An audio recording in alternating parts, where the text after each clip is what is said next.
Baseball is dead. Rest in peace. New week. It's Monday. Jay Hayes back. Joseph's here. Baseball's here. Pitchers and catchers are reporting. We got position players in camp. Some happy to be there. Some not so happy to be there. Some new faces in new places. Folks are excited about. There's a lot of when I say energy. I think when you hear the word energy, you think, "Oh, it's great, it's exciting." Look, there's some great energy in camps, and there's also some there's some energy in camps, if you will. But I think all in all, there has already been some nice, fun storylines that are starting to pop up and give you something to kind of chew on, think about as this spring unfolds. What's been the most intriguing spring training storyline 3 days into camp for you, Dallas? I think it's intriguing just because of how it's going to play out. I think obviously the conversations that you saw unfold through the New York media regarding Marcus Stroman and his late arrival, things that we touched on, right? We talked about. He's a starter.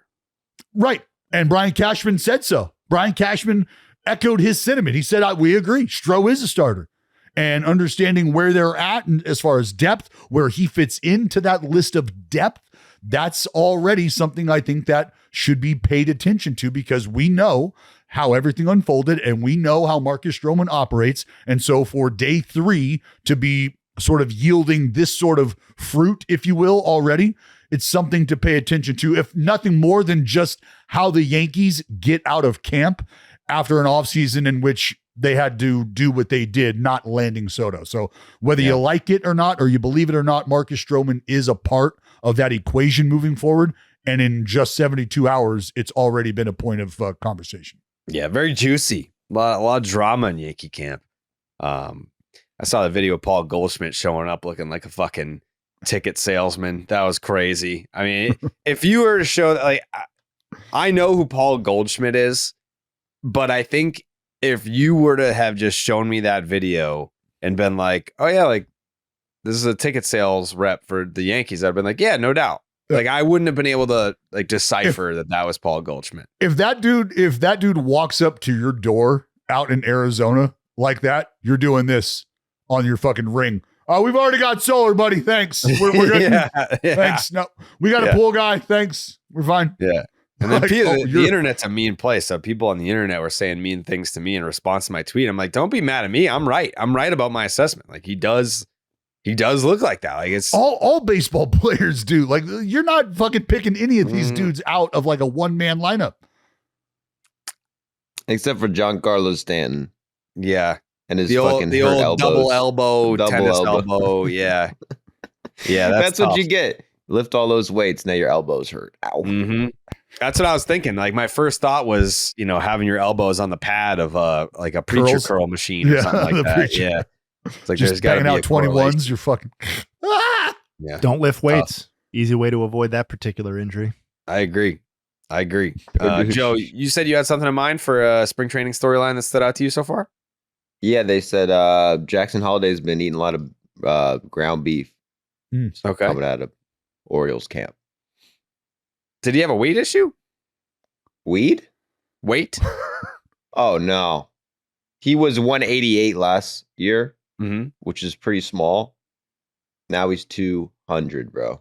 12 pounds, pure muscle. Okay. That's good. He's a grown boy. Turn himself into a meat fucking grinder. grown boy. That kid is in his adolescence, man. Yeah. It's crazy looking back at bringing Jackson Holliday up last year and just looks like a middle schooler. He legitimately looked like a baby, a baby up there. Well, I mean, he is. Absolutely. He was, but we see 19-year-olds in MLB before. We saw Juan Soto not that long ago. Even Bryce Harper, Jackson Holliday was I would say physically, way less developed than both of them. Yeah. Comparatively. Yeah. I mean, Juan Soto looked like a grown ass man when he was 19. Yeah. Juan Soto, Trout, when Mike Trout came up, bro had a fucking massive neck. Bro, you put Jackson and his brother together, Ethan, like you stand them side by side, you're gonna be like, so who's in the big leagues? Yeah. Which one of you guys? Are you sure that's the right one? His brother's a fucking beast. And then you get their dad, who's like low key kind of better than both of them. Still, right? Like, still. Like, when your dad could still roll out of bed and probably pump 20 in a fucking full season, like, that's like, fuck, really? I mean, have you seen those Damn. videos where they're doing like the family of batting practice with like the bat boys on YouTube? Mm-hmm. Baseball bat bros, sorry. And it's like Matt Holliday's like, I think he had higher exit velocities than Jackson Yes. Holiday. I mean, Yes, that he was did. last offseason, but it's pretty funny to be like in your family, the number 1 overall draft pick, number 1 prospect, hitting over fucking 400 in the minor leagues, and your dad is still better than you. It's crazy. He still has that raw power. I don't know if the hand-eye would stand the test of time, but people forget how good like Matt Holliday really was. I know like he was not the top prospect. He was not the, number 1 overall pick or anything like that. But Matt Holliday, he was a dude. A fucking dude. Yeah. Dude. Like how good, like, I guess I don't really recall. How good was Fernando Tatis? What do you mean? Like just, like, obviously he was not glory, but a lot of, the aura around it, the 2 grand slams in the same inning. Yeah. But I think as far as like who he was as a player, good player, but not a player that ever would have warranted a $300+ million contract. No, he had one season that might have warranted such a deal, and the rest of his career is more or less probably not forgettable to him, but forgettable in the scheme of Major League Baseball careers. He played like 5 more years than Dallas and has like a comparable career WAR. Well, yeah, and to that point, half of his career WAR came in 1999. Yeah. Yeah. Nothing wrong with And being a compiler. he played 11 years. Yeah. Compiler. Yeah. War compiler. Me and Fernando Tatis Sr., just a couple of war compilers. Yeah, 11 seasons to get about 6 WAR. Yeah, that's some Rendon shit right there. Matt Holliday, what would you say if you were to guess, Dallas? What is Matt Holliday's career WAR in 15 seasons? 26. 44.5. Wow, 44. Jesus Christ. Hey, clip that off.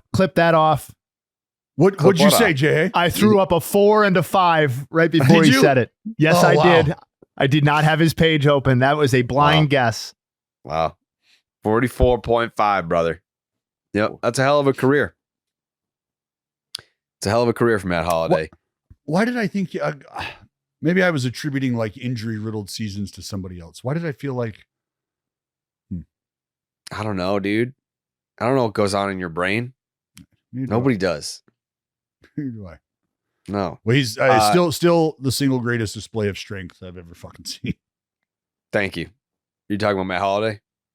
Yes, talking about Matt Holliday. Jay Hay and Joseph weren't on the pod on Thursday. That was kind of the Alex Bregman reaction pod. Do either of you have any reactions to Alex Bregman to Boston?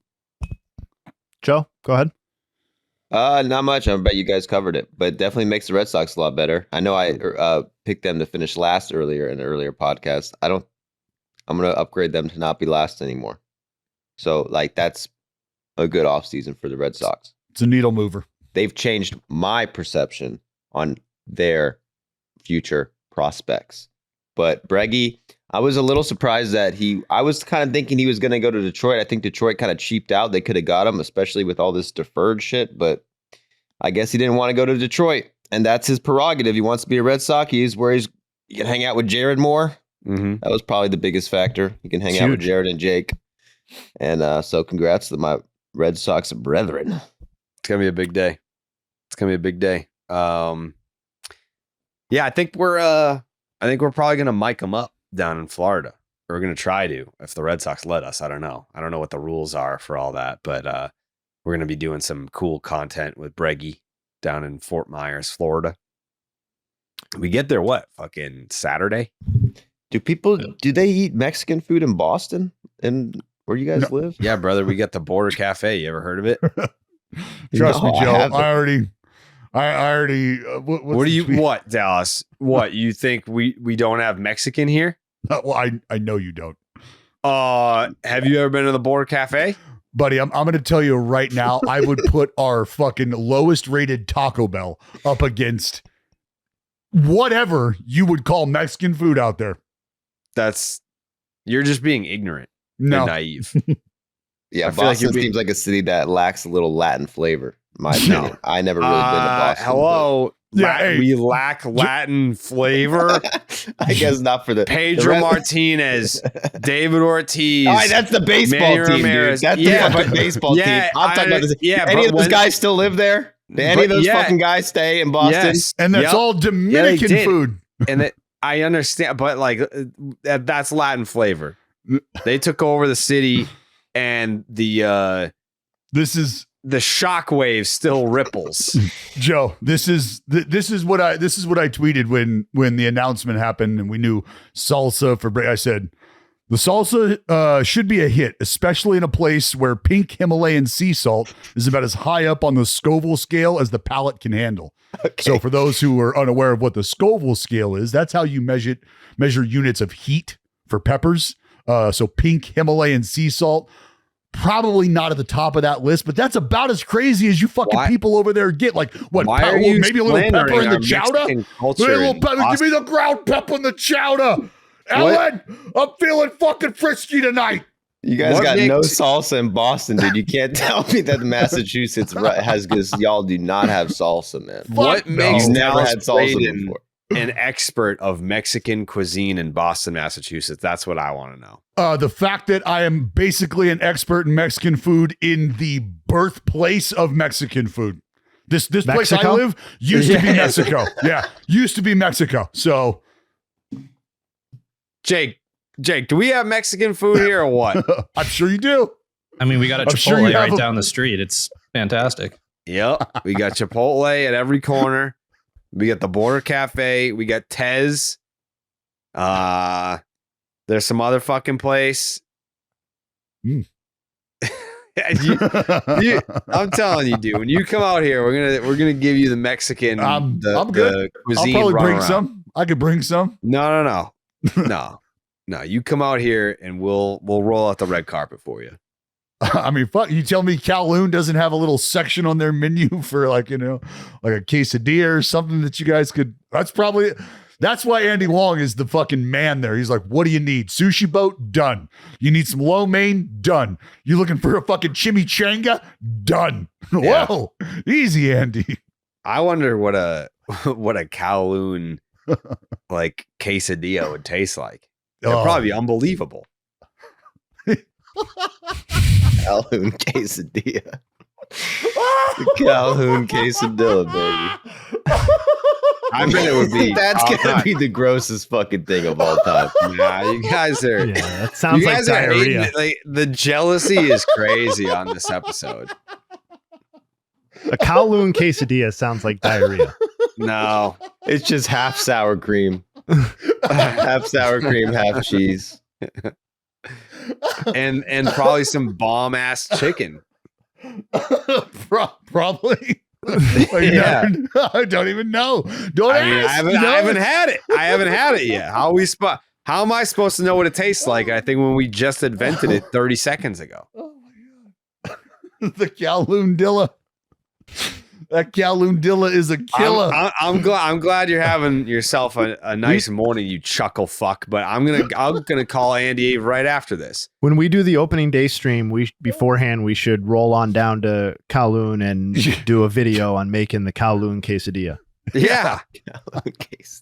Yeah. Book Eamon and where's Jeremy and Eamon? Let's make sure they're free on.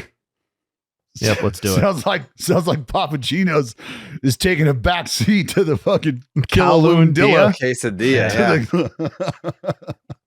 The Kowloon quesadilla, but they spell quesadilla with a K. Give me that killer Dilla, baby. That killer Dilla. Give me that killer Dilla from the loon. All this slander just because I asked my friend Justin what his thoughts were of Alex Bregman. Yeah, You never got to speak. Never got to get. No, I knew I was thinking. Quesadillas salsa. That was what Jay was going to say. That's why I let Joe go first. Yeah. we had to do this stuff, which is probably more entertaining than what I'm going to say. But I I mean, I couldn't be a bigger fan of the move from the team or really the player side, but I think it puts a cap on what's now a solidly A+, whatever you want to call it, fantastic offseason for the Red Sox. I think it is.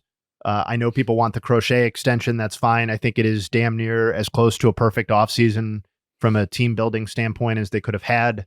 I was very excited after the deal. I did miss the podcast, but I was excited about the transaction, and I tweeted that I think the Red Sox I'm going to pick the Red Sox to win the division.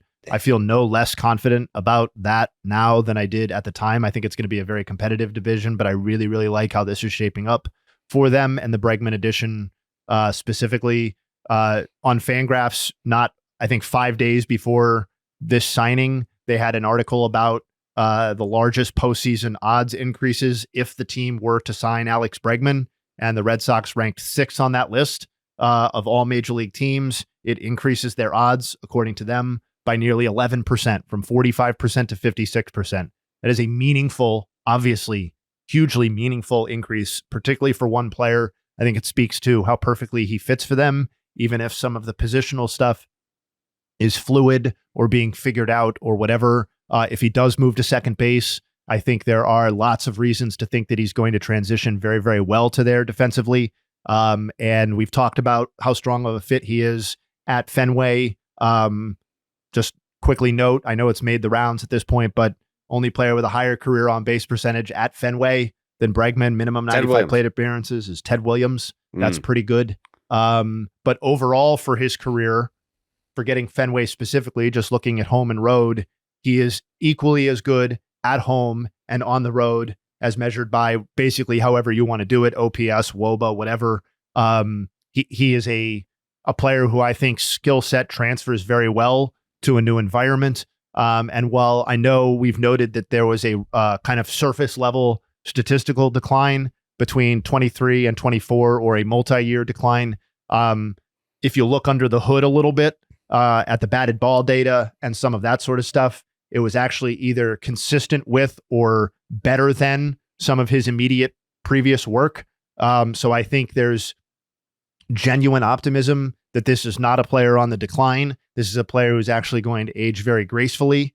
And if that's the case, this is obviously looking way down the line, but I think we're also talking about a player where if he's now found a place that's going to help him age gracefully, so to speak, we are talking about a guy who could be on a Hall of Fame path. And I think that's meaningful here in terms of extending this window of goodness to greatness for Alex Bregman. So obviously the $40 million average annual value, the detail coming out since then is that a significant chunk of that money, I believe $20 million per year, is deferred.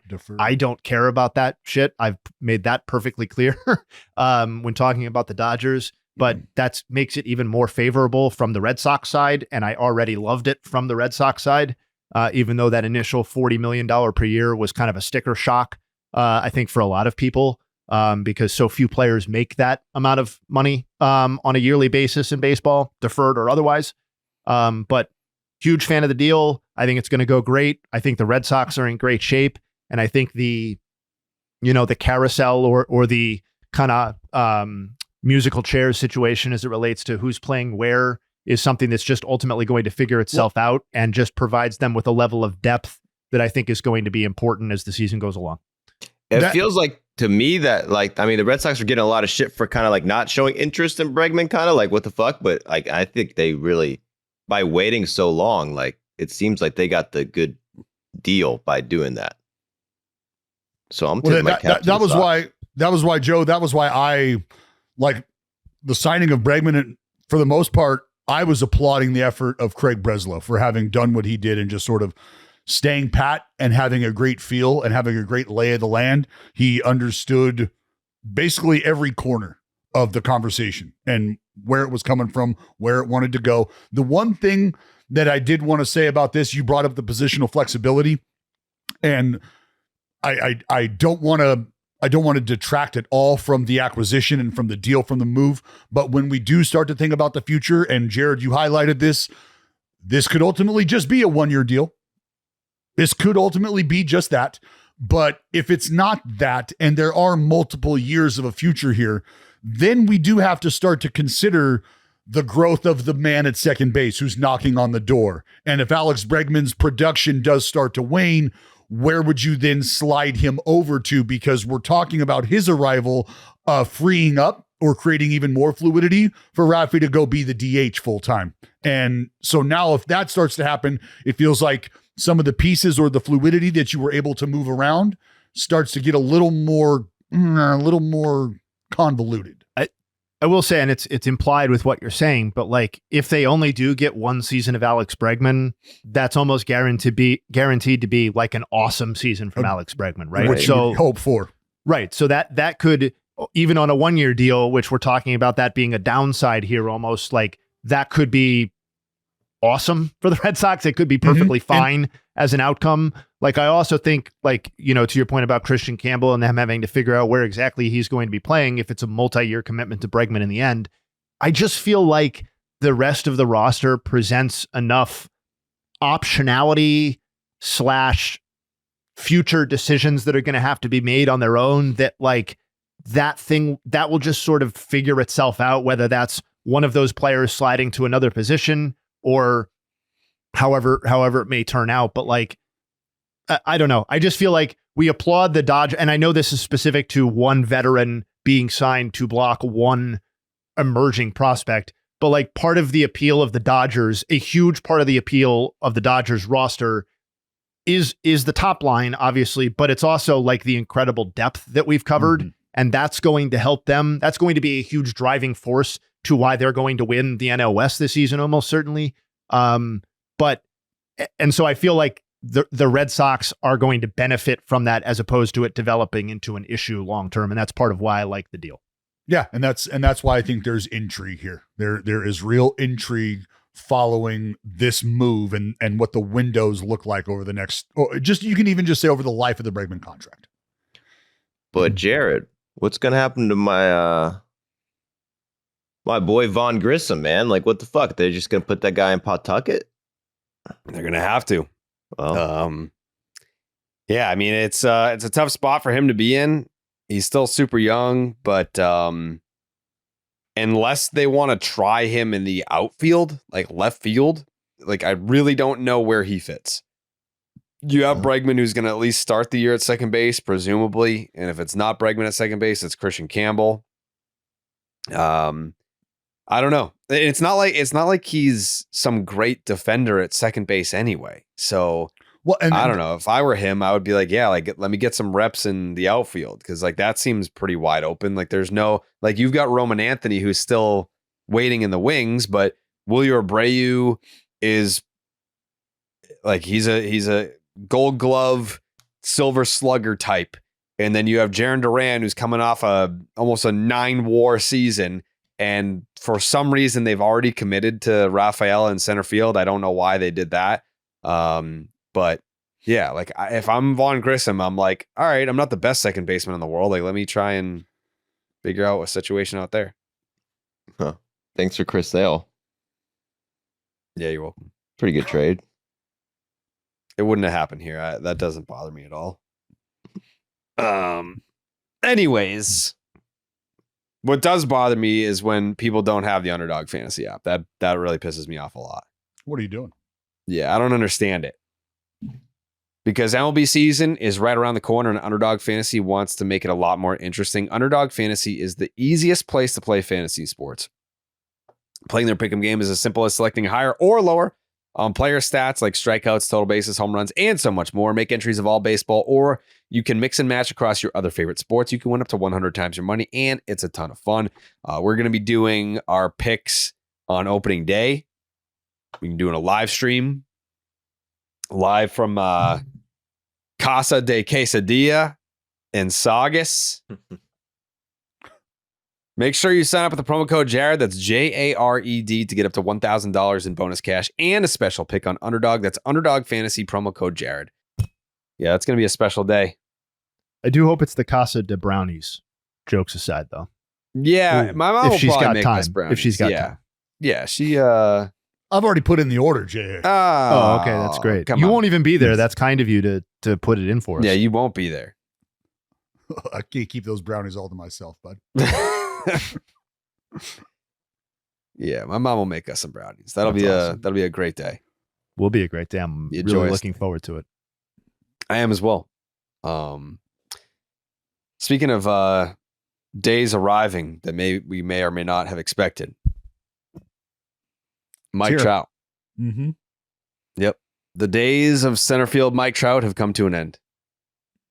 You wish you knew you were in the good old days before you left them. But Mike Trout, today, this is him in his own words. Kind of just threw everything on the table, as in what's best for me. Body-wise, keep me on the field. Came to the conclusion that I'm going to go to right field. Like it. Try it out. See where it goes. Were you mixing center at all? Is this going to be straight? Yeah, no, it's not. I'm going to play right, but they say there could be some times where I do play center too. So was that a tough thing? I mean, obviously you've kind of always been a center fielder. Is it tough to kind of? I knew it was coming, but just got used to it. But I just want to be on the field. So Joe Madden broached this a couple years ago, and at that time you were I'm a center fielder. Yeah, so what has changed in your mind? I mean, just look at my last couple of years, just trying to preserve the legs and just go out there and run some balls down and right, and that's what we came to, and I'm with it. Was your offseason any different to kind of prepare for that at all, or anything like that? No. How different do you think that will be physically playing right as opposed to center? I don't know. I mean, I talked to a few guys. I'm gonna talk to Torrey when he gets here. Because he did it. It's just there's a lot of guys that that play right field that I'm gonna talk to, see the difference. Just go out there and get comfortable in spring and see where it goes. Do you think you'll also mix in DH and more off days, or was that part of what was discussed? Yeah, I'm sure I'll DH for sure. We had a good discussion of I just got to be honest with him how I feel. Go in there and obviously he's going to give me days off, but I want to be out there as long as I can. We're getting old, fellas. We're getting old. John Cena's on his retirement tour. Mike Trout's moving to right field to preserve his legs. The things that brought us so much joy during our younger years, well, they're all being put out to pasture in front of our very eyes in 2025. I hate that we are at the point where we're having the conversations we didn't want to have about Mike Trout 7 years ago. 7 years ago, I don't want to be having a conversation where Mike Trout has still not been to the postseason, where Mike Trout is no longer supported, where the Angels haven't done anything, and we understand what we're going to get. Here we are. We were talking about very early on in Mike Trout's career, after you saw some of the just ridiculously eye-popping numbers, when you had the speed and the power combined. I mean, it was a 2-year period where he stole almost 50 bags in his rookie year, and then followed it up with 33. And then after that, they were like, hey, we should probably rethink this. Simply because of who you are, the production we're getting, why don't we have a conversation about where your value is and where it peaks for us? And it's healthy on the field. Maybe stealing bases, maybe these things kind of hinder that. And so they had that conversation very early on how to preserve what they were getting from Mike Trout. And now the natural progression is where we're at. We're moving him off of the defensive responsibility of the quarterback of the outfield. And that's because essentially every ball that goes up into play, you have to make a decision on. But the physical demand of playing the premium defensive position of center field, he just physically cannot take anymore. And he just needs to be healthy. And you hear it in his voice. Like, what happened? Why the conversation now? You had this conversation with Joe a few years ago, and why now? And he said, come on, man, really look at it. Like, look how the last few years have been. So he's so aware of everything that's going on. He gets it. He's like, dude, I just want to fucking play, man. I just want to be healthy. I just want to be on the field. And if this is the best way that I can do this, then this is what we have to do. It just sucks for us because we have all seen this unfold. And we've watched this slow snowball work its way downhill, and it's just gotten bigger and bigger. And now here we are, Mike Trout, right field. Can I just say that listening to the audio, which I had not done prior to Jared playing it, makes me feel a little differently. Not differently, but like now he sounds defeated. He does that. I didn't want to. Yeah, me too. And I didn't want to be a psychologist or whatever, but like, I viewed this one way when I saw the news, and now I'm kind of like thinking about it in a different way after listening to the guy who, you guys said it. That was what I was going to say. He sounds defeated. He what you're hearing is he knew that this day was coming. He knew that the day that Mike Trout is no longer center fielder Mike Trout, he knew that that would be a point in his career where things are changing, where the legacy, this is now a checkpoint in the career, right? You step back, whether it's for 5 minutes, a day, or whatever it is, you step back and you probably take stock of how things have gone, where you're at. And this is one of those moments where he goes, all right, I know today's going to be the day that I'm going to have to answer a lot of the questions that I didn't really want to have to answer, but I know this point comes in everybody's career, and this is the point in my career now. So you could hear it like just in his quick answers, like, yep. Yeah, man. Well, I'm going to go to right field. I'm going to try it out. I'm with it. And that's just all to sort of disarm any other questions that you could be firing at him, right? Like, how do you feel about it? I feel good about it, man. Like, we're going to try it. We're going to see, we're going to give it a go. We were riffing before the pod started recording about like the Peter Borges situation back in the day and like moving Trout off of center field. And like, I recall that being handled kind of like a little clunkily. But at least like the thinking was probably right in that they were trying to preserve Mike, and they had a guy who was like a legitimate all-world defensive center fielder who's like all of his value was tied up in being, or most of his value was tied up in being that all-world defensive center fielder. But like now the logic is still good because Mike Trout needs to be on the field, right? But he's making way for, like, as best I can tell, like year 6 of the Joe Adell experiment. You know what I mean? And it like, there's just another layer here where it's like, it's just a little bit more depressing, I think, in a lot of ways, in terms of like, he's making way for like a guy who may or may not have his head above water at the major league level. You know what I mean? And like this whole roster is just kind of like a big shrug in a sense. And now we have Trout moving to right field, which hopefully keeps him on the field more often. It just feels like time kind of didn't move in between those two things, and just obviously so much happened. What's painful about this too is it feels like, and this happens in life with aging family members, right? A few years ago, you were able to go and do these things. You were able to go and walk around. You were able to go and, travel and now maybe you can't do some of those things because you still have to consider the aging member of your team, and how you go about these things is different. But in an effort to maintain a certain level of fun and a certain level of, just quality of life, you try to figure out different ways to do these things. So now instead of being able to walk around Disneyland as a group, well, we got a little scooter. We get a little motorized scooter. So does that slow us down a bit? Sure. Do we got to find a parking space? Yeah.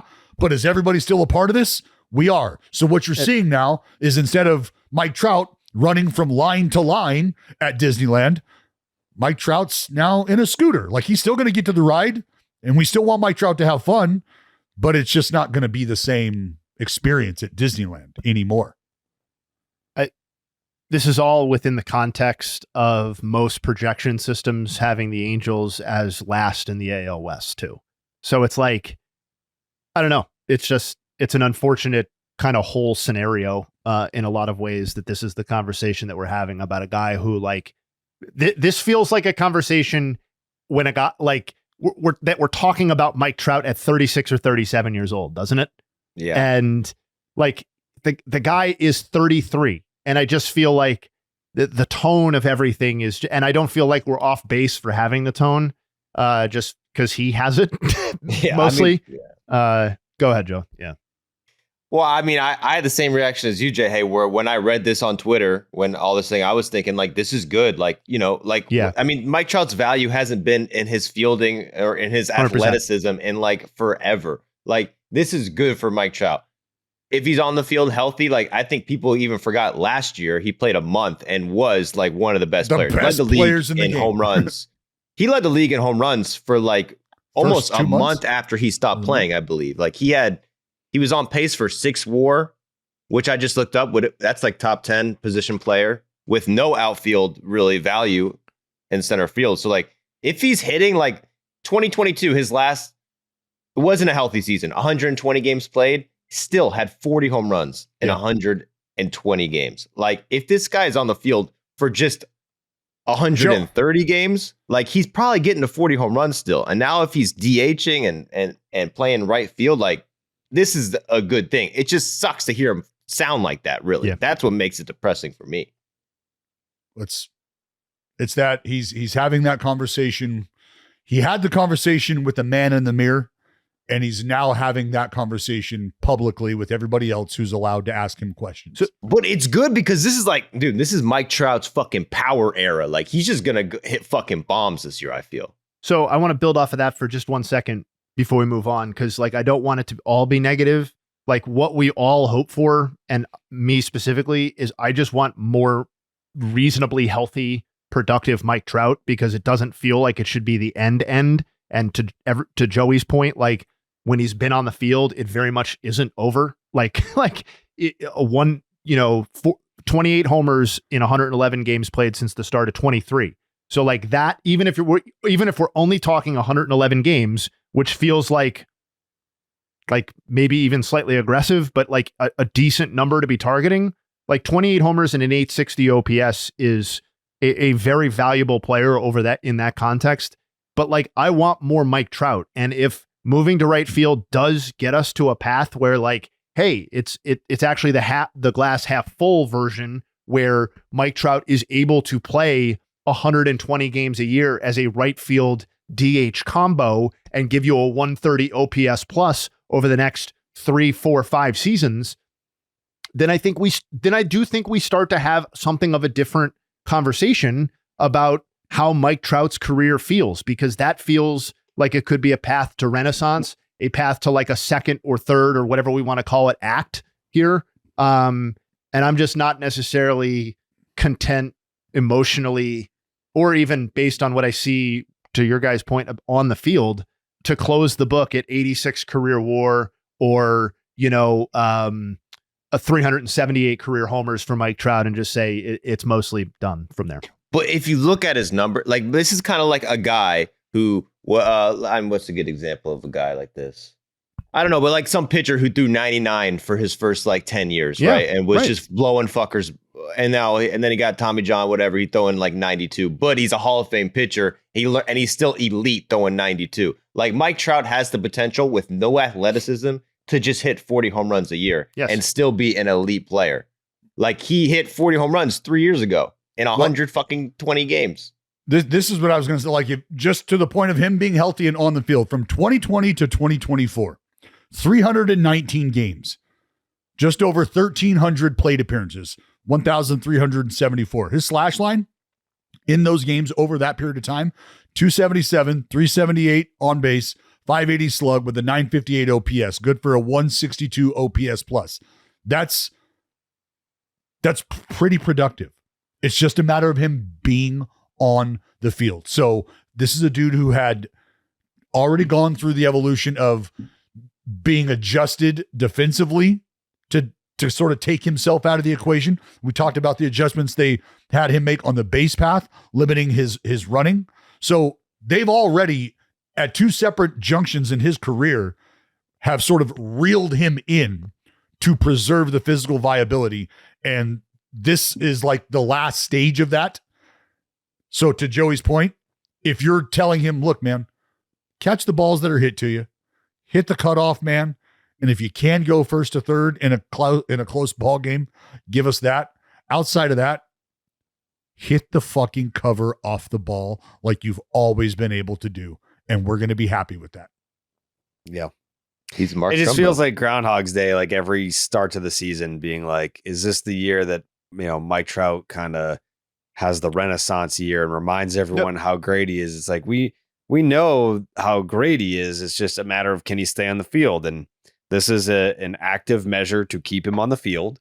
And if this doesn't work, then it's going to get even more depressing. Like if changing positions and having him DH and what have you, if that doesn't give you, I don't know, what's a reasonable plate appearance expectation for Trout? 400?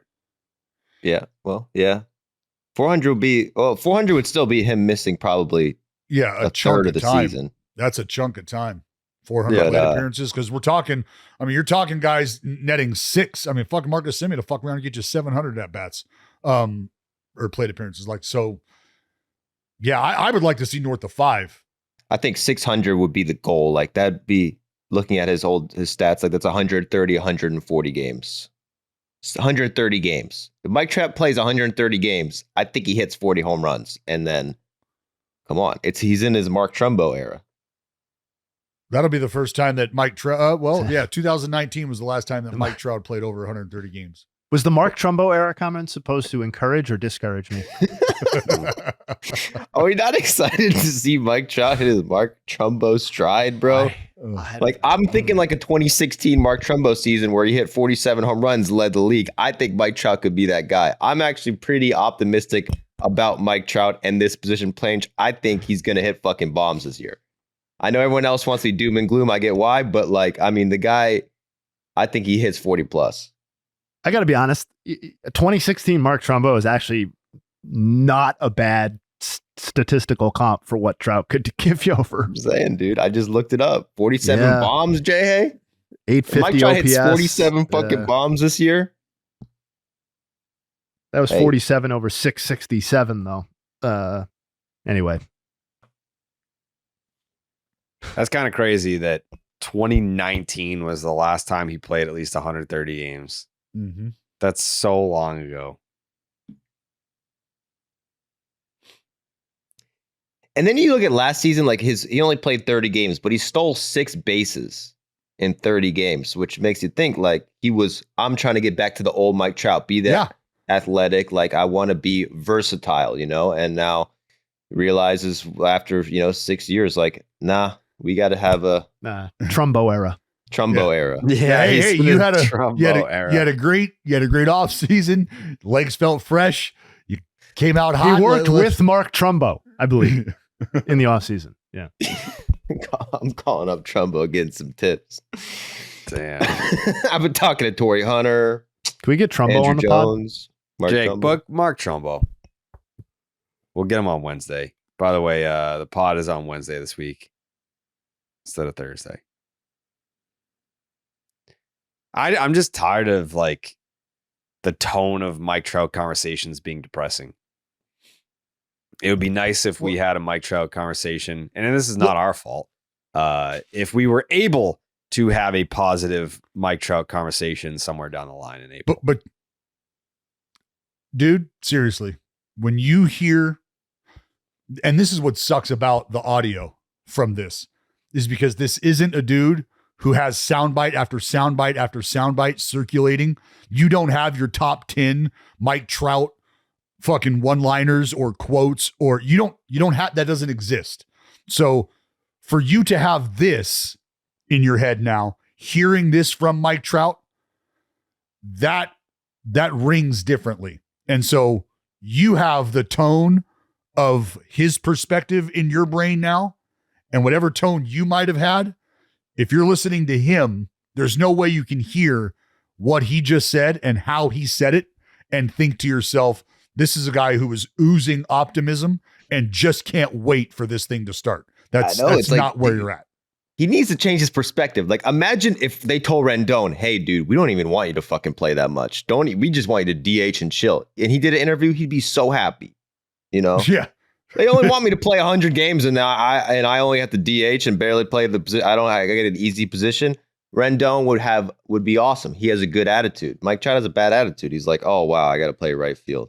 It's kind of sad. I wish I could do more for my team. That's selfish. You got to adopt the Rendon way of thinking, where it's like, okay, sometimes less is more. You know what I mean? Sometimes less is more. You know, Joey, I'm going to say this. The Angels have absolutely not tried everything because they haven't tried that. They've tried a lot, though. They have tried a lot, but they haven't tried this. I disagree. They are doing the less is more with Rendon now. They've said, we never expect this man back again. There's nothing less. There can't go below 0 as far as games played, moving forward. They've gone too far, Jay. They've gone too far. That's why they need to tell. Look, just do something. Just do something. Like anything. 76. Do you think the Angels, they knew this guy? They saw his medicals. They had all the imaging, and they saw, this guy needs fucking shoulder surgery. How about let's just not tell him until a week before the season, so he misses the entire season. They knew this guy had to get surgery on his back, where the fuck Rendon is hurt with, and just did not tell him until a week before spring training. Oh man, looks like you're out for the year, Rendon. I feel like Rendon was probably eyes wide open on this whole situation as it relates to whether he was going to be playing baseball in 2025. That is a guess, but that's probably how I feel. I don't feel like he was taken aback by you're not a key figure in our plans, go get healthy sort of messaging. Do you think he plays another game for the Angels? I do not. I would. No, no way. I mean, is there anything stopping him from retiring? Dude, hold on. The fuck ton of money he's owed. But does he still make the money? He plays for the Angels again? I don't, Jay, because I just. No way. It's part of me wants to see it because I just want to. What would have to happen to get to that point where Anthony Rendon is back playing baseball for the Angels? Like the conversations that we would be having that have led up to that. Like I just, it is not fathomable. The sequence of events that would have to get you there. What are those sequences? Because I don't know, but Jay, they could run out of players and they're clearly never going to get to his name on the stack of papers, right? Because we're basically there now. And they're wasting a roster spot on him and they're paying him. So why wouldn't he play? I feel like they would have to DFA him and release him. I feel like we are going to be talking about them DFAing / whatever hit him sooner than later. I think it is them. Yes. If that happens, then is it fair to say that the Josh Hamilton and Anthony Rendon handlings by the Angels are the two most egregious fumbles of personnel in our baseball lifetime? I don't even know that like Josh Hamilton was in a league of his own. It's like you gave a crackhead a 5-year deal over $100 million. So yes, that is an egregiously irresponsible decision by the Angels.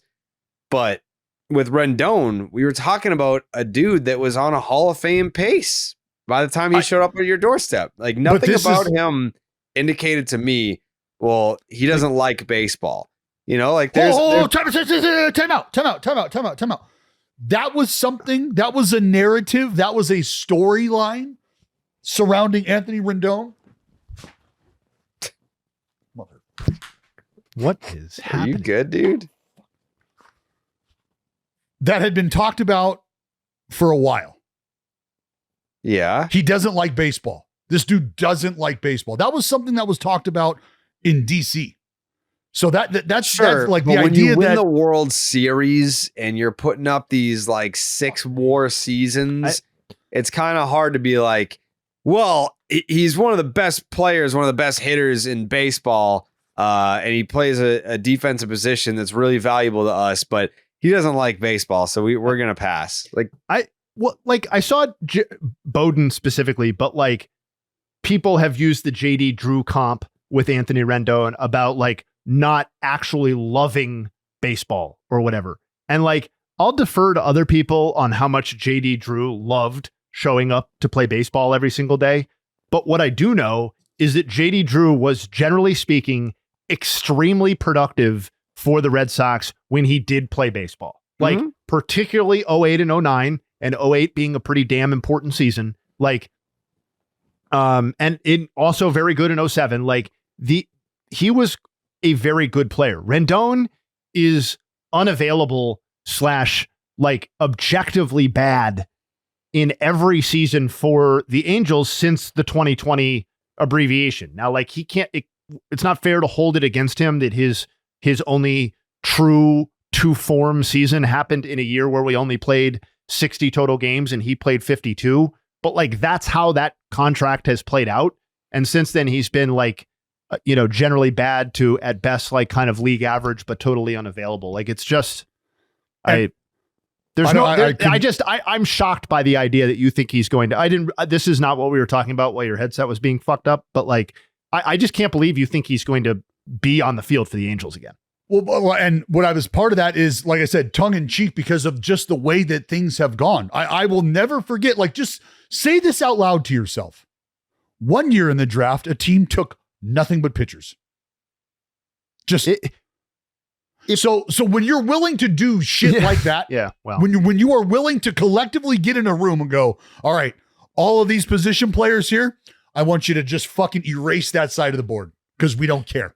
We're going to this side of the board. Like when that is a very real approach for you, and remember, why is that even a real approach? Because you put yourself in that position. You got yourself to that point where you had to seriously evaluate drafting 25 pitchers because you had depleted the depth of your organization. So fumbling the Rendon aspect is when he got into the building and you had to figure out how to help this player, how to just house this athlete, you have fucked that up around every corner. But that to me is a reason, and a big one, why he would never play for them again. Not a reason why he would, right? Like, and I'm going on the other side going, they have, like, Jay, I just don't know that they have an idea of how they would be able to even avoid him not getting on the field. I feel like we've reached a point with the contract and the front office turnover where this front office did not sign Anthony Rendon to the contract. They you would think would have a level of autonomy in roster building that would, given that we're 2 years left at $77 or so million between the 2 years, like that's an enormous amount of money to just walk away from. But if he's not going to play for you this season, right? What are we really talking about, right? We're talking about one more year at 38 and change or whatever it is. So like, okay. So you really think that Anthony Rendon coming off of what's at that point would amount to like basically 4-5 straight seasons at fewer than 60 games and missing all of 25 would be an asset to your team moving forward, balancing out the fact that he's got active animosity towards your team? I just don't, it's hard. The sequences feel very difficult to overcome there. Look, this isn't a hot take at all. I don't think it's a hot take at all. But if you're the Angels and you want to signal that there is any sort of movement in a positive direction, organizationally speaking, from a roster building perspective, you absolutely have to move on from Anthony Rendon, whether that's cutting bait completely and wearing every bit of it, or taking the half dozen baseballs that are being offered to you in return for him. But you have to do something. You have to do something. And that would signal a shift, would it not? Is we can finally put this to bed. This is a cloud that has been following us that we just can't get out from underneath, regardless. Well, so if we can do away with that, now maybe we're starting to signal to our fan base and maybe even to ourselves that we're heading in the right direction. And I got to say, I think them saying he was not really in our plans, I'm paraphrasing, but I think them saying that is step whatever of that process. And we're just a step or two or several steps away from the next one being we are parting ways and going in two different directions, and he'll be paid out. Yeah. Sign a veteran's minimum deal when he's healthy or with whoever. But I think that feels like the most. Yeah. Cause I mean, because what we're asking is whatever he's facing physically, is it going to be worth it for him to work to get back for the last month of 2025? Probably not. If that's the case, and you got one more year left of him, where are the Angels at with that? Oh, a lot of super positive Angels talk today. If you're an Angels fan listening right now, I mean, Sorry. you can't be flying any higher than you must be at this very moment. So we appreciate all the Angels fans who listen, which is basically just Max. Men, if you've lost your hair, it doesn't mean that you can't find it again. Try Hims Hair Loss Solutions, and you'll be joining hundreds of thousands of subscribers who found their hair again. Hims provides you with convenient and quality access to a range of hair loss treatments that work all from the comfort of your couch. Hims makes treating hair loss simple with doctor-trusted options and clinically proven ingredients like finasteride and minoxidil that can regrow hair in as little as 3 to 6 months. Choose from personalized chewable oral spray and serum treatments to find what works that's best for you. The process is simple and 100% online, so there are no uncomfortable doctor visits. Answer a few questions, and a medical provider will determine if treatment is right for you. If prescribed, your treatment is sent directly to you for free. No insurance is needed, and one low price covers everything from treatments to ongoing care. Hims has hundreds of thousands of trusted subscribers, and they help you get your confidence back too, with visibly thicker and fuller hair. Start your free online visit today at hims.com/BID. That's HIMS.com/BID for your personalized hair loss treatment options. hims.com/BID. Paul Skenes is working on 2 new pitches. I saw on twitter.com that Paul Skenes is experimenting with a cutter and a running 2-seamer this spring, to which I said, that's just fucking mean. Like, why, if you're Paul Skenes, did you come away from your 2024 campaign saying, I need to be nastier. I need to be more dominant. I need to be more effective. I need to make hitters look even worse. That is psychotic. Not just one new pitch. I've heard of guys coming into camp being like, yeah, I'm kind of working on a new changeup. You know, I'm working on the circle change this spring. But he's like, I've added a multitude of pitches to my arsenal on top of being able to throw 105 miles an hour. Sickening. It's sadistic is what it is. Yeah. Is he's sitting at home and he's playing over in his head the highlights that he's already accumulated. And he goes, what could make this worse? What could make these guys want to not pick up a fucking bat? And that's it. With his stuff and understanding how his stuff moves and how it plays and why he has the success he does, obviously a lot of people go to, well, the margin for error, the velocity. I mean, you look at the pitch profiles, the movement, and his ability to tunnel out of the same spot. And now you're talking about timing wise. So you think about a cut fastball and you think about a 2-seamer that's running, right? And so now we're talking about horizontal movement across the zone. And to start either of those pitches right down the middle of a 17-inch wide plate, so 13.5, and have those pitches move 17 inches one way or the other at velocities of fucking 96 miles an hour or greater. You want to tackle that? You want to have fun with that? Absolutely fucking not. So this is just another way for him. And this is what guys have to do. And the reason that this is happening, Jared, is this is what we call being proactive in the approach. Is here's how I had success. Going back and evaluating my stuff and taking a look at some other areas that I'd like to improve on. What could help me do that? So now you start to look at how your stuff could potentially play if you make certain adjustments. And now you start to think about deploying this arsenal against a team or select hitters that were able to make adjustments to you that you were aware of. Okay, they're starting to be able to let the ball travel a little deeper. They're picking out the slider here. Well, I'm going to force them to make a decision. We're going to add a little hair on it. We're going to take a little depth out of it, and it's going to be a lateral mover. This is my cutter now. And now you're going to watch these guys swing late and swing under this pitch.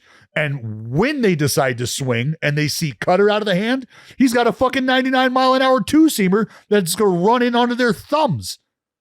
So let's just say, for the sake of argument, that Paul Skenes adds a cutter and a 2-seamer to his arsenal. Write this down. He will have a 4-seam fastball, a sinker, a curveball, a sweeper, a slider, a a changeup, a cutter, and a two-seamer. Yeah. And technically, like, I don't know what the splinker registers as. What is that? What would that register as? I mean, that's where, honestly, it's really player to player. It's because from there, it's the algorithm that is deciding what it's going to call that pitch. So there could, on any given moment or on any given pitch, that could very well fall into the split finger bucket.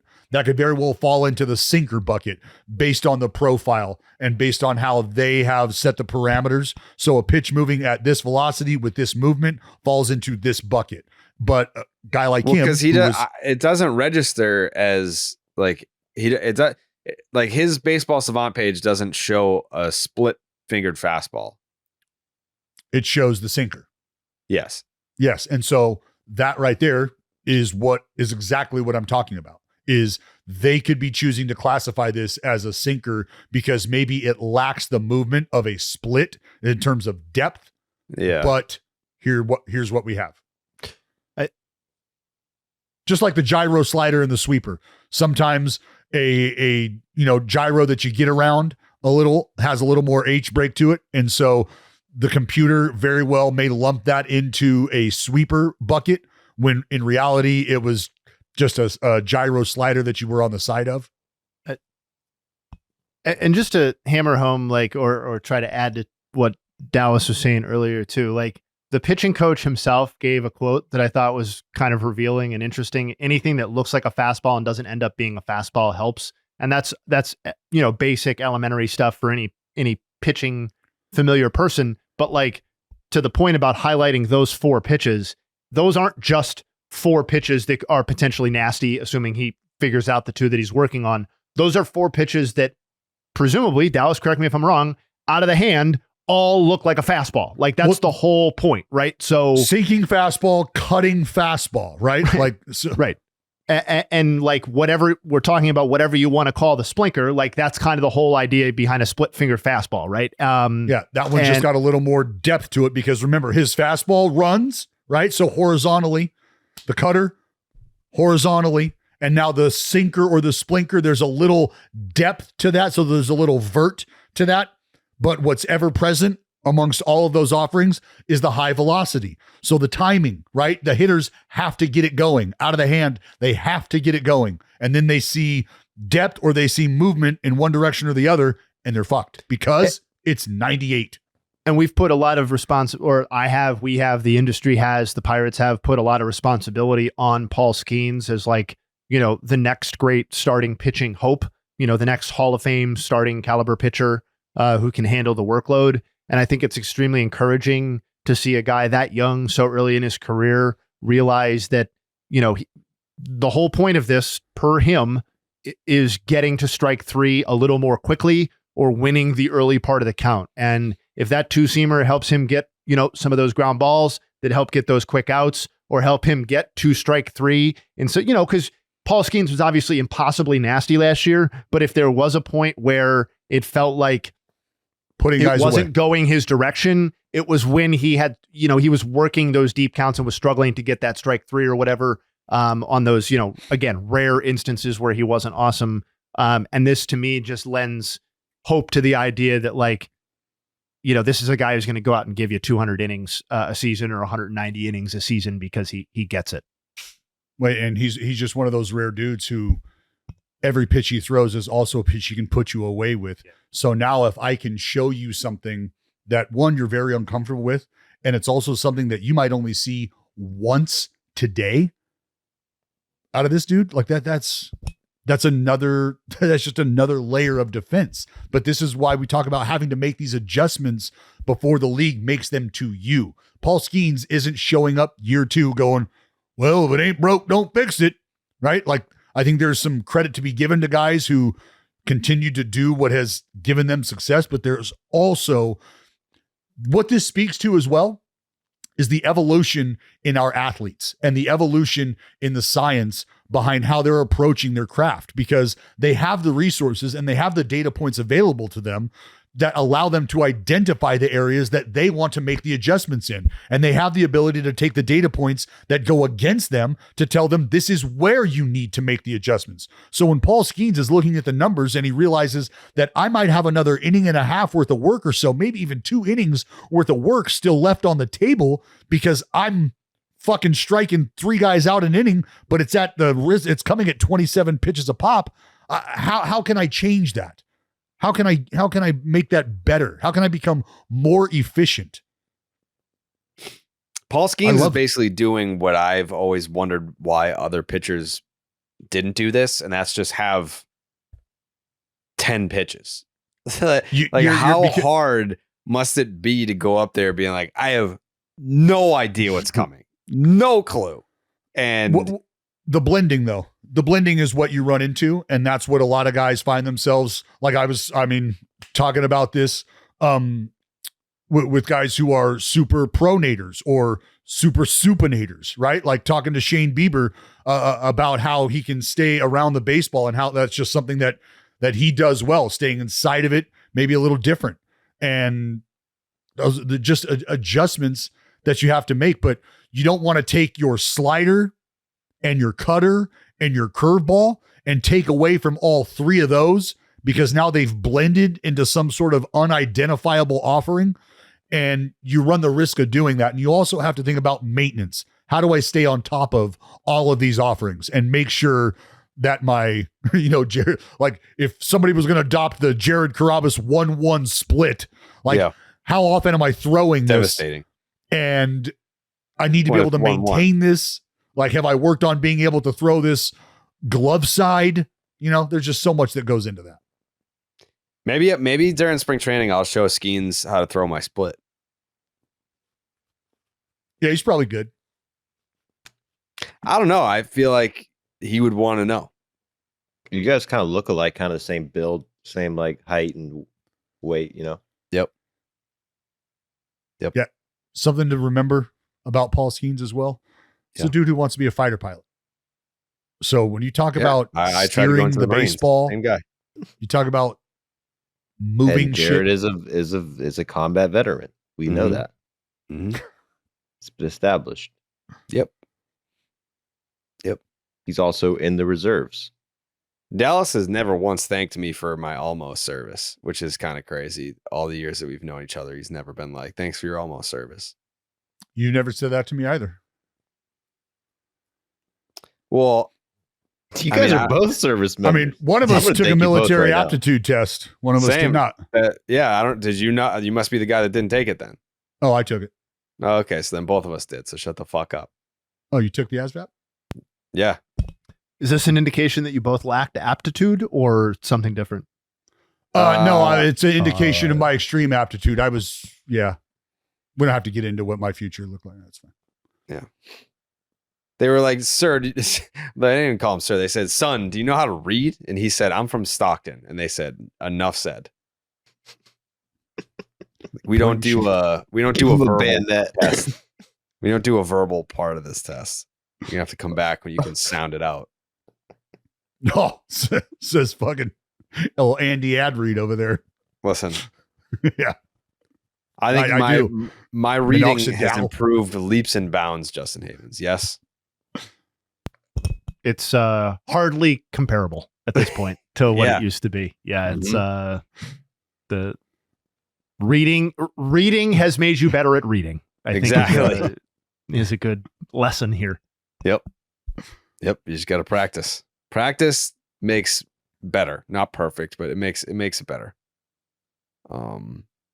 Is there anything else that you guys really want to hit on? I completely missed Kershaw going back to the Dodgers. When did that happen? That's why I try and clean it up for you. Yeah. It happened like 3 days ago. Like I think day after you guys recorded the last one, maybe Friday. Huh. Or after the podcast on Thursday, something like that. I mean, it was just so it's a formality, obvious that right? no one's like, wow, he's back, thank God. No one, he's going nowhere. I said this fucking 3 years ago, was like, look, if we're going to see Kershaw anywhere, it's going to be on a 1-year piece for Texas at the end of it all. Why does it always take so long for him to sign, though, if it's so automatic? I honestly think that it's just because they're like, look, take your time. We'll figure out where you're at physically. We'll try to figure out what we think we'll be able to get and how we're going to get there. So if there's a plan in place that says you're not going to see the mound until July and you're going to make 8 starts for us, 12, whatever, and it's going to be down the stretch because that's when we're going to start to see some of our younger guys hit the innings marks that we have to be cognizant of. And it's just, they're in a great spot, a weird / rare, very deserved spot where it's like Clayton Kershaw can be the guest instructor in camp all through spring training, help out your young guys. And then once you break, he'll get himself ready to then join the team and help however he can help join the team. Because one thing you need to remember is the dude is a walking fucking out. He's a walking out when he has the ball in his hand. You're out. He will get you the fuck out. I mean, that didn't happen last year, if we're being honest. And I think, are we approaching a point in time where Kershaw maybe becomes a burden to the Dodgers, where you have so many starters that are capable, and then it's like, well, Kershaw wants to pitch again. He's not going to go anywhere else, so he has to stay with the Dodgers. Okay, well, what role does he fill? We have to find starts for the guy. Like, their depth is, I mean, it's the best starting pitching depth we've probably ever seen. And then they add Clayton Kershaw to the mix, who's entering his age 37 season, coming off a year that he made 7 starts with a 4.5 ERA. I think it's a fair question. I just think it's going to resolve itself before it becomes an actual issue, because I think one of the things the reason I wanted to mention this story was mainly because he's 32 strikeouts away from 3,000 for his career. And yeah. I have to believe that means something to him. And to get it with the Dodgers would obviously mean more. And I think once that's secured, I do think we're approaching the end for Kershaw, like from what he wants to do physically, based on all of his quotes and, you know, his comments about how demanding some of the offseason surgeries and rehabs have been on him. And then to your point about just viability on this team and in general, like I did want to ask one question though, and it's a little bit of an unfair question given how great Clayton Kershaw is, first ballot Hall of Famer, inner circle, one of the greatest pitchers I've ever seen, all that sort of stuff. If you are him and you have a professional athlete's level of expectations for what you are going to do, and you're not just, you know, me sitting here behind the computer, is there some level of lack of closure or dissatisfaction about how the specifics of some of this have played out? Like that you really never got the postseason like correction that I think a lot of us thought was going to come, because he'd get enough exposure to it, and eventually his career postseason ERA would get down to 3.6, and we wouldn't really have to talk about this stuff. And the one championship that he was, you know, a part of is not in my mind, but in the mind of some, you know, some sort of, you know, asterisk or abbreviated title that is in a lot of ways, I think, now overshadowed by the 2024 championship in terms of this era that he did not contribute to in the postseason. His last postseason exposure was, frankly, getting embarrassed. I think he used those words or something close in the Diamondbacks. I know a couple of us I think all of us were together at that time for that game. So, like, I don't know. It just feels like for such an inner circle player, there's just like a butt that hangs on the end here a little bit that feels like a lack of, I just want one more thing. Like, but am I wrong or no? No. I think you're close. It just, do we think that he would, I mean, let's just, is he starting a postseason game for this team? No. So like we all know that answer, right? And so you have to have, I hope you were at the end of the dock when that ship did set sail, because it ain't coming back. And I hope you were there to see it off. And that's what I kind of tweeted the other day was, you know, when the Dodgers announced that they had signed Kershaw, I just said, I hope that we all can say thank you, you know, as baseball fans, just because when you get to witness a career like this unfold, whether he was a lifelong rival of yours or he was somebody that you enjoyed supporting. What you watched unfold is something that you may never really see again from an individual, and you should appreciate that. And to that point, I think given the trajectories of all three pitchers, I think there's a very real opportunity that this is the final season for all three of the big three in Kershaw, Verlander, and Scherzer. And maybe not, and I'm not necessarily rooting for that, but there would be some poetry to those three going out at the same time and going into the Hall of Fame at the same time as one class, because, that obviously they've been synonymous kind of with each other in this era of pitching and pitching greatness, and exchanged Cy Youngs and in two of the cases MVPs. But I don't know. It just feels like there can't be much more left here. There's for any of them, really. Like, I think the fact that Max Scherzer signed for $500,000 more than what Verlander got leads me to believe one of the three wants to be the last man standing. They want to be and I got that last being Max, man. I got that being Max Scherzer by 1,000,000. I'm not saying that it will be him. I'm saying I have Max Scherzer out of those three being the one dude who was like, pitch until he's 44. I will fucking still do it. I will still do it. Because I think Scherzer clearly has already said, like, I'll pitch out of the bullpen. I'll close games if you need me to. Whereas Verlander, I think, would be like, I'm a starter, and if I can't start anymore, then I'm done. Yeah. Yep. And I mean, and in all honesty, if Scherzer wanted to spend the last 2 years getting lit up coming out of the bullpen, that would not take anything away from anything else that he's done for me. But why? Why do you need to do that to yourself? Because I don't think that people truly understand. And I want to say you do. I'd like to think that you guys do. You have a love for something this great. Like, I mean, man, that'd be like asking me, like, how could you, like, isn't there a point in time where maybe you just don't want to watch baseball? Isn't there a point in time where, what the fuck did you just say to me?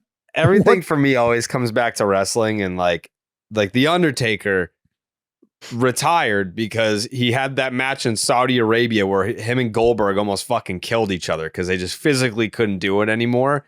And he's like, I need to protect my legacy. Like, I would love to be able to have another WrestleMania match. I'd love to be able to go out there and do what I've been doing for the last 20 plus years, 30 years. But like, I don't want to tarnish my own legacy going out, dragging my carcass out there and putting on a shit performance. Like these guys don't have that. Like, they're just like, if some team wants to offer me $15 million to pitch for them, I'll take the check. I think 15. Yeah, probably. But like, I do feel like, whereas wrestling, it's almost like, and sorry if I'm wrong here, but like, if the Undertaker wanted to keep going, he could just keep going, because why stop him? Like, there are roster implications to the original point that somebody made about, like, eventually there's spots on the WrestleMania card. Yeah, there's only so many spots. Okay, but isn't that a fluid number?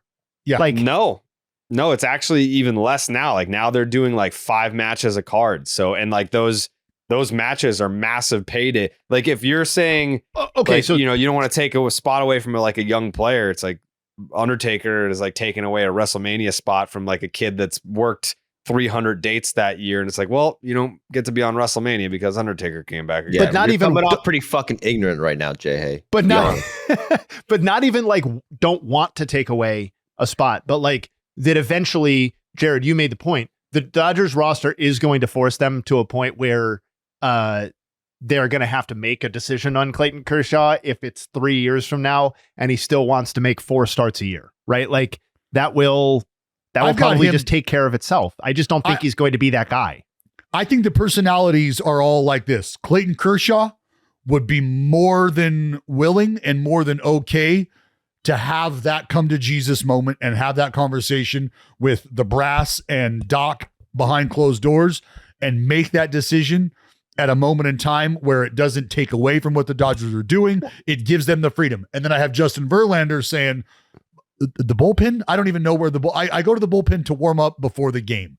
Like that's the extent of me being in the bullpen that will ever exist. I'm done here. And then Max Scherzer is the one who's going, if you got a uniform for me to wear and you got baseballs for me to throw, I'll fucking throw. But we're talking about legacy too, right? And part of the calculation for Clayton Kershaw, I would think for him, is that he's a one franchise guy.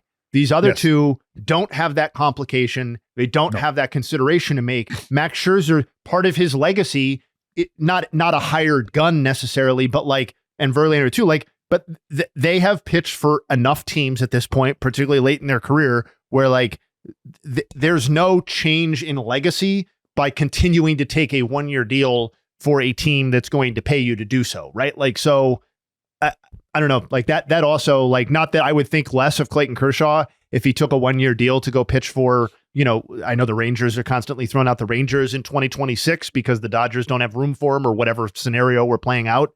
But like, that would probably be something that he's thinking about as to whether he wants to make that decision and no longer be a one franchise guy.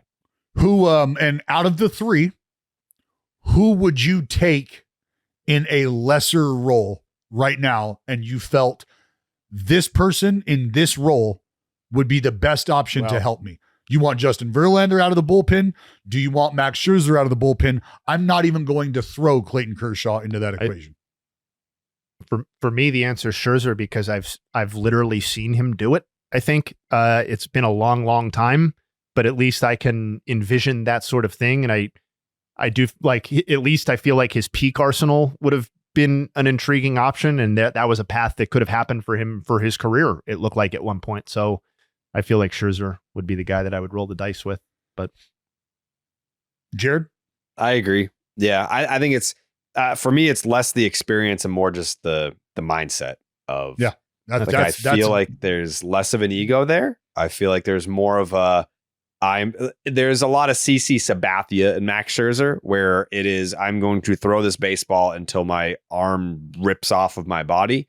Not saying that like Verlander isn't a team guy. I mean, like the Astros obviously loved him when he was there and he was a big reason why they had success. But in terms of if I'm the position player and I get to pick who's on my team that like I'm going to battle with, I'm picking Scherzer. Joe, who you got? It's definitely Scherzer. He's just different. He's a fucking psychopath. He's like an extreme competitor. Like there's nothing he'd rather do than just fucking throw baseballs. The guy was fucking throwing a bullpen in the middle of Georgetown graduation on the field. Doesn't give a fuck. He just wants to throw the fucking baseball. And I love that. And I love that. And I love that so much, man, because it's, you can always ask the question that you asked, Jared, which is why are you doing this to yourself? And we look at it like that from that perspective, because we are considering legacy and we're thinking to ourselves how other people are going to view you having done this. And you got to take 5 minutes and go, but that doesn't matter, because ultimately what we're talking about is this person having the ability to do something that somebody else is willing to pay them a lot of money to do. And if they still want to do that, who the hell are you or I to tell them to stop doing it and to tell those other people to stop paying them to do it? I mean, Scherzer's an example of like where like him not playing baseball is like genuinely kind of like a concerning thing. Like, where does that energy go? The guy would obviously like off the field interviews a normal guy, but when he's pitching, he's a fucking psychotic person. Yeah, and that energy, like, how do you deal with like life and retirement if you have that mentality? Like, that's kind of like a dark thing that to have to deal with that. Like, what are you going to do every fucking day to get that same feeling? You know, opium could be opium. Hopefully not, though. I remember hearing about this. I never saw the Georgetown video. That's fucking hilarious. He's just out there on the warning track playing long toss while Georgetown is graduating on the baseball field. Doesn't give a shit. Doesn't give a shit. Like NFL kickers when the teams are warming up and they're just, the cheerleaders are out there doing their fucking shows and they're just blasting kicks from 40 yards out, 2 feet away from the dancers. Like, I don't give a fuck. And you know, all those dorks graduating had no idea who the fuck that guy was. Like, who is this guy? Like, playing catch. in the God, middle. if I was a kid at Georgetown and that's going on, like, here, take the cap, take the gown. Can I go watch a side? We might have a problem on our hands, Jake. Rafael Devers is meeting with the media right this second as we're speaking. Adamantly said he does not want to give up third base and does not want to DH. Mm-hmm. Woo! Woo! Uh-oh! Devers said he will not DH if the team asks him to. Wow.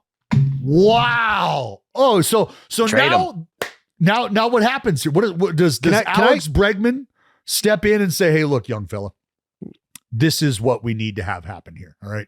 As one of the elder statesmen on the team, this is how I see this shaking out. Does Alex Bregman have that conversation? Is that conversation for Trevor Story to have? That's a core conversation.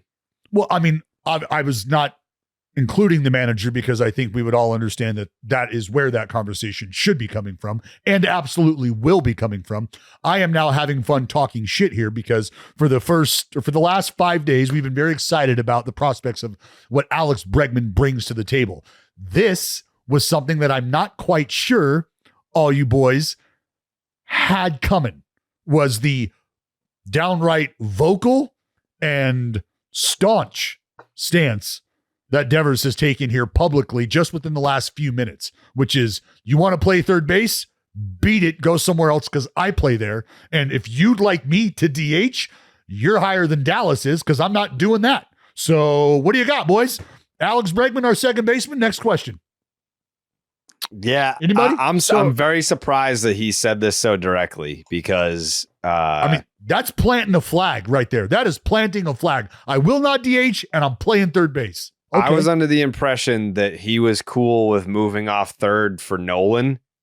So I don't know why he wouldn't be cool moving off third for Bregman. Like, we're talking about two elite defensive third basemen. So why would you be good unless that wasn't true?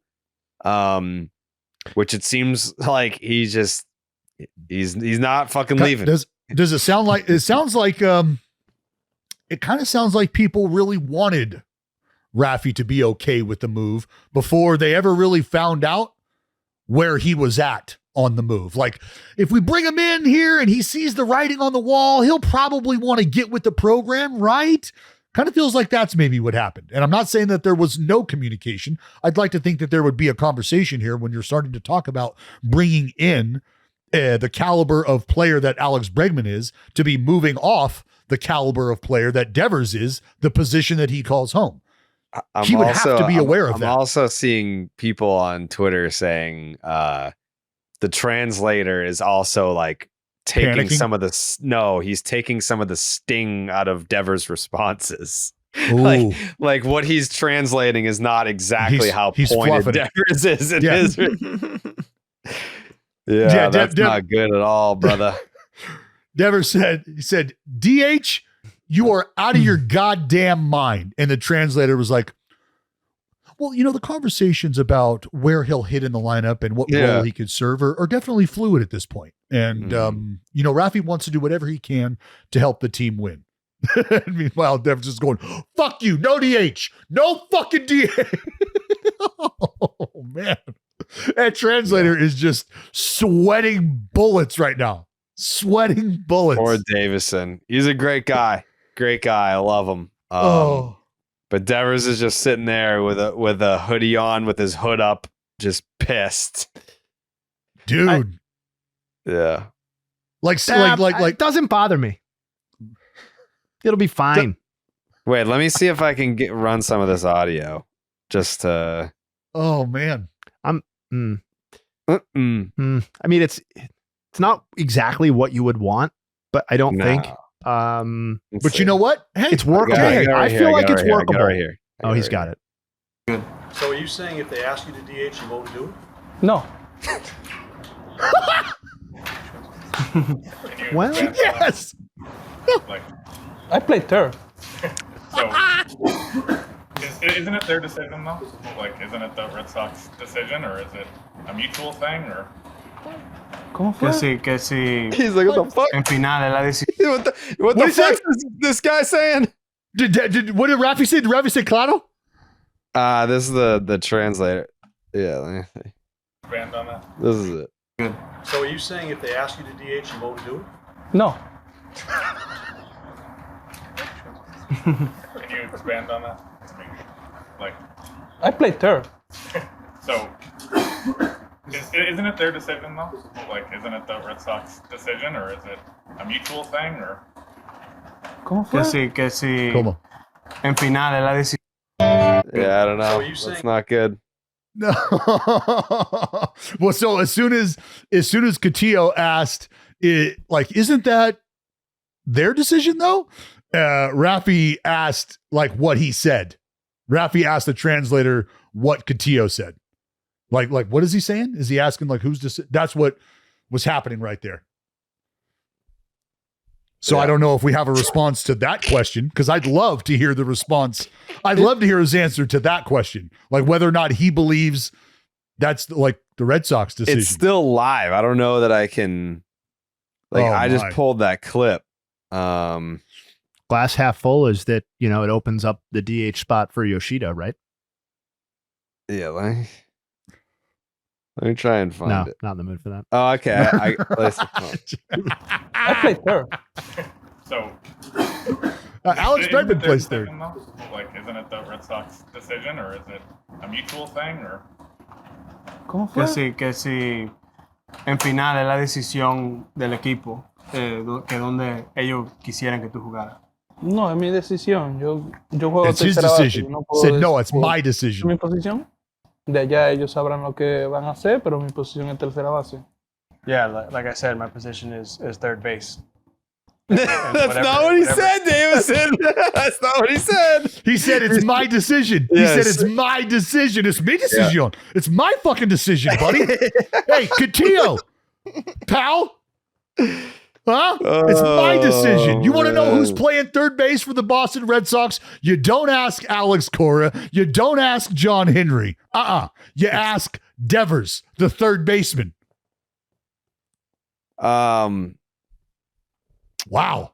Who do you think, Jake? Who can we have actually translate? No offense to Davison, but he's got a job to do where he's not trying to stir the pot even more. But we know that's. I mean, we know that's not what Rafi said. He said it's actually my fucking decision. Send me if you have all the audio that you want translated, send it to me. It's on the Red Sox Twitter account. Okay. So, grab a link or whatever. What they want to do, but I feel like my position is third base. Or they talk to you about getting reps at first or any other position? Es la misma lo que le dije ahorita, me hicieron la pregunta de que iba a ser DA, ¿no? Lo único que hablamos es. Yeah, no, they asked me the question about how I feel about DH, and I gave them the answer that I just gave. No. What were your so Cora said he talked with you at various points throughout the offseason. What were those conversations like, and what you guys talked about? Que las conversaciones que usted tuvo en el off-season con Cora, que él dijo que hablaron varias veces, y cómo fueron esas conversaciones con él. No fueron muy largas, fueron algo, como siempre me explicaron que iban a tratar de buscar gente para ayudar al equipo y ya, no tuvimos nada, no hablamos mucho. Yeah, it wasn't like a Nothing long much. conversation or anything like that throughout the offseason. He just called me a couple times to let me know that they were working on adding players, who they were working on adding, and it was just a quick conversation. Raphael, did you have your physical?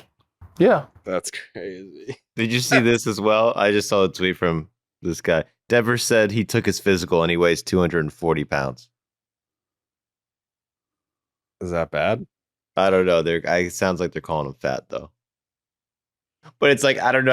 I don't know Spanish, but it's like they're asking him like, are you a third baseman? Are you a DH? And then they're also asking, how much do you weigh? How much do you weigh though? 240. Oh man, that's not good, Jake. Man. So right now, and Jared, call me crazy, but if I wanted it from the horse's mouth, yep, and I'm asking important questions about the future and the look of what this lineup and what this team could look like in the year 2025, like I'd probably go to the source, right? Like who would I believe here? Because if I'm going to ask who's going to play third base for the Red Sox, could I ask the third baseman? Who am I in this exercise? No, you're a fan trying to tell me like what this looks like. How do if I was going to ask a question, wouldn't it be fair for me to go to the horse's mouth, to the horse, to hear it from the horse's mouth is what I'm saying. So if I'm asking Rafael Devers who's playing third base and he's telling me he's playing third base, do I believe that? If he's telling me that he is absolutely not DHing. Well, it sounds like we've got a squatter on our hands, Dallas. I don't think he's leaving. I think he's the third baseman. I think if you put him in the lineup at DH, that he's going to run out to third base. Okay, because I played with a guy who kind of did it the other way around and was like, I'm not going out there today. You're talking about me? No. I'm not talking about you. I'm not talking. No, you did do that today. You quite literally did that today. You're right. Well, I'm in the California in the Strong. I know. I'm not playing softball, defense. I got put in the lineup at first base, and I was like, I'm not doing that. I just stayed in the dugout, and there's no one at first base. So when I just, God, man, it feels like this is so quickly. I don't want to say sour because that's not the right word, but it very, very quickly things have taken a turn. It's fair to say that things have taken a turn in camp here. Well, we're going to talk it out. All right. I'm not worried about it. It's not a problem right now. This is You're not worried about it? No, because you're paying a guy $40 million to maybe play third base. Whoa! Maybe play second base. No. Yes. First of all, yes, and that's okay. I think that's okay. I'm not worried. On behalf of Red Sox Nation, I'm not worried. And it doesn't sound like the third baseman for the Red Sox is too worried. He's not worried Jay. either. So okay. So if he's not worried and I'm not worried, and so far I've heard no indication that Alex Bregman is worried or Alex Cora is worried, why is anyone worried? Ooh. Jared, why are you worried? I'm not worried, I said. He's not worried either. Oh, yeah. Jake doesn't look particularly worried. No, Jake doesn't give a shit. We're gonna talk this out. I mean, Bregman's signed to be the second baseman. Is that the best? Is that the best lineup we can put out there? No. No. Best lineup we can put out there is Devers at DH. I mean, this just has, like, we all knew that Bregman wasn't going to come in and just anchor at second base for 162. We knew that. Now, oh man, the hits keep coming here at the end of the pod, guys. Oh no. Listen, what? You seeing something else? Oh, nothing for the Red Sox. Frankie Montas shut down from throwing for a significant stretch. So the Mets getting their hands and rehabbing his value, or he's going to have to wait for a little bit. It looks like John Means to the Guardians. Give me the lasty. Wow. We got video of Bregman playing third base 2 hours ago. He's versatile. I mean, he obviously knows how to play third base. He was taking ground balls at shortstop. Not working on that's why I miss so much now. My push notifications for Twitter don't work anymore. Like, I'm not getting. I haven't accused you of missing anything, man. I accused myself. I missed the Clayton Kershaw. I'm like, how did I miss that? Oh, it's because I'm just noticing now I don't get push notifications on my phone for Twitter. That's very annoying. Anyways, all right, yeah, all is well. Nothing to see here. Nope. We're going to figure it out. We're going to talk about this in-house. We're going to take it in-house. Yeah, you'd be taking it in the house, all right. Listen, why don't you go worry about Frankie Montas, you fucking asshole. Wow. I feel terrible for Frankie right now. I am worried about Frankie. That sucks. We're not worried about anything over here, so we can't relate to having things to worry about. No, it's cool. Did they put the orange bag over on third base like they do in softball? Because you guys have two third basemen, it sounds like you're going to be running out there. Jake, how do you feel right now? Just super not worried, really. Yeah. I'm not worried at all. Yeah, I'm not worried. So, all right. It's good to have zero drama. it's good to be in camp with zero drama. That's all I got to say about that. We'll be back. Does anyone have final thoughts? All I got to say right now is the fucking flustometer is fucking. Does anyone have any final thoughts? Anything baseball related they want to add? I have a final thought. Oh, Jay, please. I got you, brother. Today, presumably now, by the time this podcast is being released, was the self-imposed deadline for Vlad Jr. extension talks with the Blue Jays.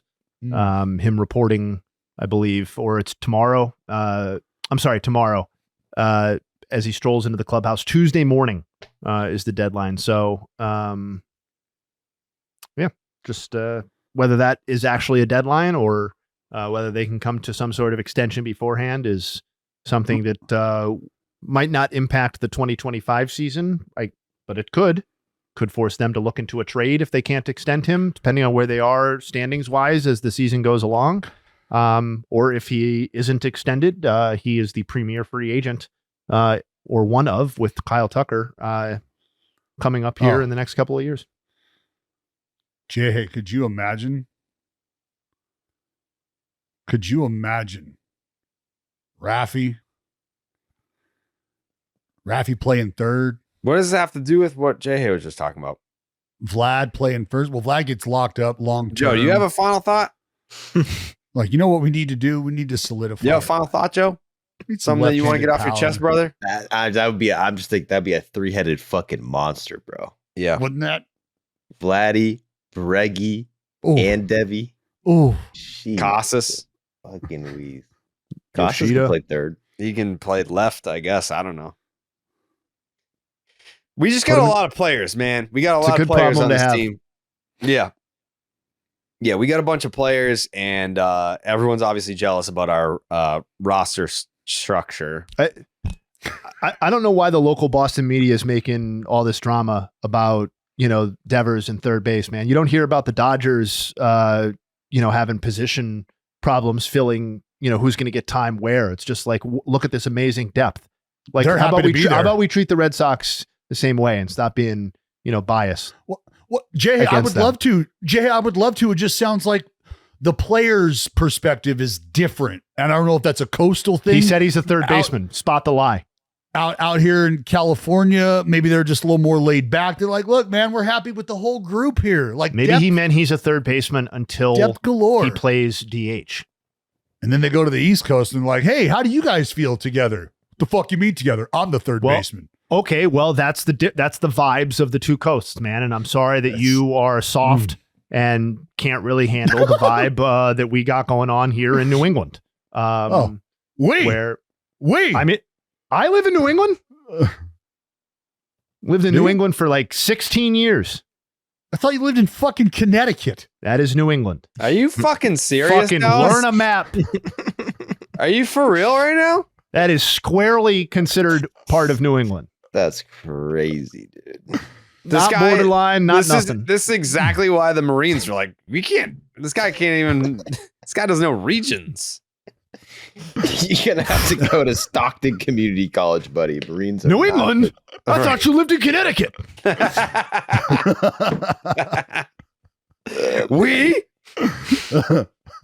That's crazy. It is crazy. Joe, do you got any final thoughts, brother? Yeah. Battling that cough, though. I'm still battling a little sickness, but one thing I wanted to talk about a little bit is the I guess a final thought would be opening day, which is going to be in Japan. We got Yamamoto versus Shota Imanaga.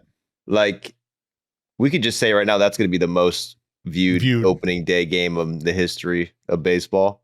Like, in Japan, those two guys going at each other, like, that is going to be insane. Yeah, that's like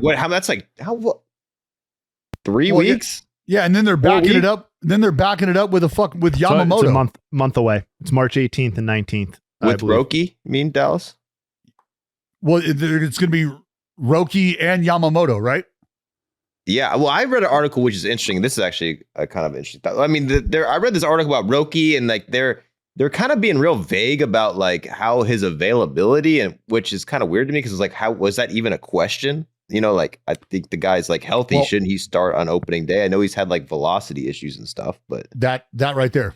Yeah, it's kind of, but that's a little concerning. Like, I don't think he's confirmed to be pitching in Japan, even though that would be ideal. Something to pay attention to, and it's not like it's a big, huge thing on the radar, but just remember that the big take home, assignment for everybody signing Sasaki was, why did I lose ticks on the fastball? How can you get me back there? And that's basically the extent of that conversation. There really wasn't any other questions surrounding any potential injury, what it looked like. Is this an injury related to lower half? Is this an arm related injury? Like, all we know is that there was a decline in velocity, and there is a real strong desire to recapture that, to figure that out. So whether or not he's available or the extent of his availability very well could have something to do with trying to figure out that last piece of the puzzle, the velocity puzzle for Sasaki, and where he's at health-wise. Yeah. Based on what I read, like Dave Roberts was kind of making it sound like we're not really going to go out and say he's going to be ready for opening day. But yeah, we'll see in Japan. That's going to be an insane game. And then Shohei, the clips of Shohei on the mound, like, woo-wee. Mm-hmm. That's a good sight. Mm-hmm. But also, like, I was going to ask Dallas this, like, Shohei, it's not getting a lot of attention, but Shohei's also, people forget, he's coming off another shoulder surgery. Yeah. And, like, a labrum. Uh-huh. So he's got, like, back-to-back rehabs right now. And I know Shohei's fucking Jesus Christ of baseball. Like, this is God himself, and no one's ever worried that any concern that he's not going to be the best player ever. But like, doesn't that kind of concern you a little bit? Back, like, that's crazy. Sure. And it is, I mean, we're talking shoulder and elbow, right? Yeah. Yeah, there's just the demand, the physical demand, but I have no doubt that there's things he's been working through. I mean, like, no one's ever done that in baseball history. Rehabbing a shoulder, an elbow to pitch, to get ready to pitch from Tommy John, while simultaneously trying to rehab a fucking shoulder torn labrum for a completely other purpose, just for hitting. So it's like, you're not only a two-way player, you got to practice two positions. You got two injuries that are affecting two completely different, categories of hitting and pitching. And you think, like, from a hitting perspective, like the backside, his left arm, the one surgically repaired from the slide, and then extending with the right arm, the elbow, which is recovering from Tommy John. So there's pressure, and there's points of pressure throughout the entire movement of a swing for him right now, and working through that. Yeah, you're absolutely right, Joe. Not something that just everybody can do. No, nobody can do. Not one person ever has done it, ever. No. But yeah. I'm not going to try to be negative Nancy about Shohei, but I read this shit, I'm like, fuck, man. Like, this kind of concerning. Two fucking guy has no arms. But whatever, that's my final fucking thought.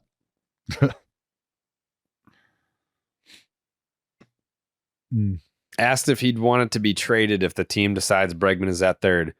That's a tough answer to give. I haven't given it much thought. I've been here my entire career. I haven't asked the question myself. I'm open to listening. I'm not close to those conversations. Wow. Then Cora said he has a lot of pride. We know that. He feels like he's the third baseman. He's going to work out as the third baseman, and we're going to make decisions accordingly. Here, it's not about Bregman or Devers or Cora. It's about the Boston Red Sox. Whatever decision we make is going to be for the benefit of the team. That's why AC's my manager. Yeah, that's right, brother.